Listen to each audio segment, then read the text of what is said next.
cerita kan berdampingan selalu bersama. Kamu Dayang Sumbi, Sangkuriang, aku Tumang. Pirol ya.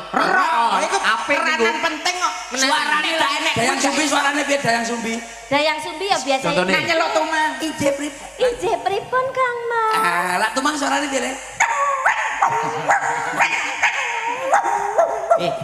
Wapi cangkemmu to, Pak.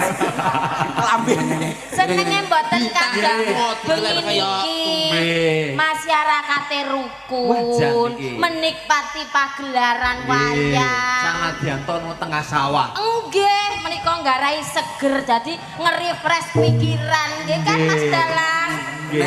Kekompakan masyarakate kados ngeten tasyakuran. Nget. Terus. Antusias penikmat seni yang sangat luar biasa.